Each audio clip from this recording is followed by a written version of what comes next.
Você está no canal Eu Estudo a Lição com o pastor Samuel Camilo. Hoje é domingo, dia 25 de junho de 2023. O tema que estudaremos a nossa lição da Escola Sabatina será Paulo Evangelista para Éfeso. O texto que serve como base para o nosso estudo durante toda essa semana será Efésios capítulo 1, versos 9 e 10, que diz assim: Ele nos revelou o mistério da sua vontade segundo o seu propósito, que ele apresentou em Cristo, de fazer convergir nele, na dispensação da plenitude dos tempos, todas as coisas, tanto as do céu como as da terra. Antes de podermos aprofundar um pouco mais no estudo de hoje, precisamos gastar alguns momentos em oração, colocando diante de Deus cada um dos pedidos que vocês têm enviado para a nossa comunidade de oração. Graças a Deus, há uma quantidade grande de pessoas que têm se envolvido dentro do contexto da oração e da intercessão uns pelos outros. Continue a enviar os seus pedidos, mas ao mesmo tempo escolha alguém, um dos pedidos que são colocados aqui no nosso chat, para que você possa interceder durante esse dia por essas pessoas. Ore comigo. Pai do céu, muito obrigado por tua palavra e porque nela entendemos que aquele que não ama não conhece a Deus, porque Deus é amor. Muito obrigado pela certeza de que o teu amor nos constrange. Queremos colocar diante do Senhor os nossos pedidos, bem como também os dos nossos irmãos. Nossos irmãos e irmãs que nesse momento oram junto conosco. Dentro do nosso chat, uma grande quantidade de pessoas tem colocado diante do Senhor aquilo que são as suas impossibilidades, os seus problemas, as suas angústias. Eu tenho lido, Pai, esses pedidos e tenho visto mães que intercedem por filhos, filhos que intercedem pelos pais, maridos pelas suas esposas. Enfim, Pai, uma infinidade de pessoas que colocam problemas como problemas de relacionamento, problemas financeiros, portas que estão fechadas e que têm que ser abertas. Por favor, Pai, eu te peço que o Senhor leia cada coração em cada necessidade e que responda de acordo com a tua vontade.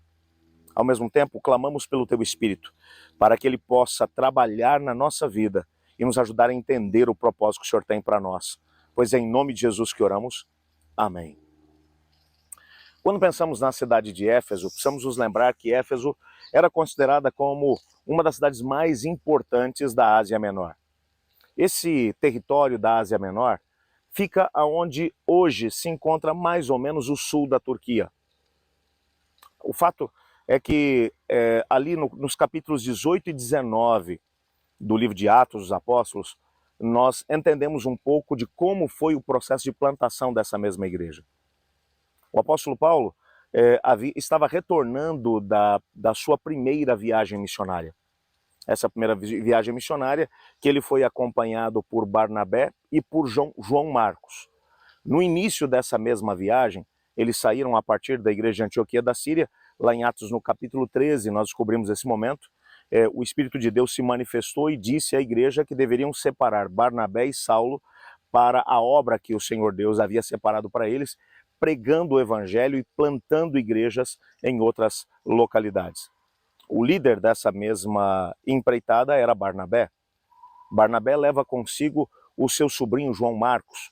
Eles saem de Antioquia da Síria e vão até a ilha de Chipre, a terra natal de Barnabé.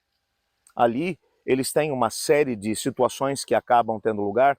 O fato é que no meio daquele processo, o apóstolo Paulo em determinado momento toma a dianteira, a liderança daquela mesma viagem. O procurador daquela mesma ilha tinha muita dificuldade, o procurador Sérgio Paulo tinha muita dificuldade de se entregar a Cristo Jesus, porque havia um certo praticante de artes mágicas que acompanhava esse mesmo homem, e o apóstolo Paulo, bem como Barnabé, pregavam para ele, e depois esse indivíduo torcia as mensagens que chegavam até o coração de Sérgio Paulo. Até que em determinado momento, o apóstolo Paulo olha para aquele mago e diz para ele: você é um filho do diabo, e porque você tem cegado o entendimento de Sérgio Paulo, agora você ficará cego. E o apóstolo Paulo, eu quase imagino a cena, Paulo olha para Sérgio Paulo e diz: e aí, você vai aceitar ou não a mensagem de Deus? Na hora, o procurador acabou aceitando a Cristo Jesus. O fato é que depois de que o processo, que a igreja é solidificada naquele lugar, eles saem dali de Chipre e vão na direção da Galácia. Há uma coisa que precisamos entender a respeito da Galácia. A Galácia era uma região de gente truculenta, extremamente, mas extremamente violenta e ao mesmo tempo politeísta. Muitos eram os deuses pagãos e as divindades pagãs que haviam ali. O fato é que quando eles entram naquela região, que era uma região pantanosa, alguns comentaristas bíblicos dizem que provavelmente o apóstolo Paulo terá, de alguma forma, apanhado malária enquanto esteve por ali. Na própria carta aos Gálatas, que ele vai escrever algum tempo mais tarde, ele vai mencionar que os Gálatas, eles se pudessem, teriam dado os próprios olhos para o apóstolo Paulo. Ele provavelmente ficou muito doente. Não sabemos se foi essa a razão ou se foi só o medo de entrar naquela região complicada que fez com que João Marcos voltasse para casa e abandonado o seu tio Barnabé, bem como o apóstolo Paulo. De quando aquela viagem termina, e foi uma viagem que foi coroada com grande sucesso por parte do Espírito Santo, através de Paulo e Barnabé, eles estão agora retornando para Antioquia da Síria, e o propósito deles é dar um retorno para a igreja que os havia enviado naquela missão. Quando eles estão voltando, eles passam por Éfeso. No caminho, o apóstolo Paulo se encontra com Áquila e Priscila, que eram dois judeus que haviam tido que fugir da região da capital do Império, de Roma, e agora se encontraram com Paulo. Quando eles estão retornando para Antioquia da Síria, Paulo passa por aquele lugar e vê aquela cidade que tinha algo em torno de 250 mil a 300 mil habitantes. Ele olha para aquela situação e ele pensa, gente, aqui é o lugar onde nós temos que plantar uma igreja. Paulo deixa Áquila e Priscila fazendo um reconhecimento da área e ele e Barnabé retornam para Antioquia da Síria. Nesse meio termo, enquanto Paulo e Barnabé estão voltando para Antioquia da Síria, Áquila e Priscila conhecem Apolo, que era um grande pregador daquela época e que pregava o batismo para a remissão dos pecados. E ele falava de forma muito entusiástica a respeito da chegada de Jesus Cristo. Mas ele não sabia do restante da história, ele não sabia nem mesmo que Cristo havia morrido e ressuscitado e subido ao céu. Quando ele termina o seu discurso, e a Bíblia vai dizer que ele era um indivíduo muito, mas muito eloquente, Áquila e Priscila o chamam de lado e contam o restante da história para ele. A partir dali, o trabalho começa dentro do contexto dessa cidade. Quando provavelmente Apolo tenha se dirigido dali para Corinto, para continuar desenvolvendo seu trabalho ali. Entretanto, o apóstolo Paulo, quando retorna, e ele já retorna agora para Éfeso, aonde ele vai passar 3 anos, mais ou menos, ali naquele lugar. Entre 3 anos e meio. Os comentaristas bíblicos não são unânimes em relação a isso, mas ele vai passar, o fato é que ele vai passar por volta de 3 anos ali naquela cidade. Coisas extraordinárias acontecem. No capítulo 19, por exemplo, de Atos, a Bíblia vai dizer que o apóstolo Paulo ele trabalhava fazendo tendas e ele usava a escola de Tirano para poder pregar ali o evangelho. Enquanto ele está pregando o evangelho, as pessoas vêm. Aquele lugar era um lugar onde a deusa Diana era profundamente adorada. Durante o nosso estudo dessa semana, nós teremos a oportunidade de nos aprofundar ainda um pouco mais, na lição de quarta-feira especificamente, nessa questão da Diana dos Efésios. O fato é que Paulo, aquele era um lugar de muito misticismo, mas as pessoas vinham até Paulo para ser curadas, e Paulo não tinha tempo suficiente para poder pregar e para curar as pessoas. Chegou um determinado momento em que ele pegava o seu próprio lenço, entregava para as pessoas e diziam, vão lá e coloquem em cima da pessoa que está doente. E as pessoas eram curadas. Os aventais que Paulo utilizava no seu trabalho de fazer tendas, eram levados e colocados sobre aqueles que estavam possuídos por espíritos maus, e as pessoas eram libertas.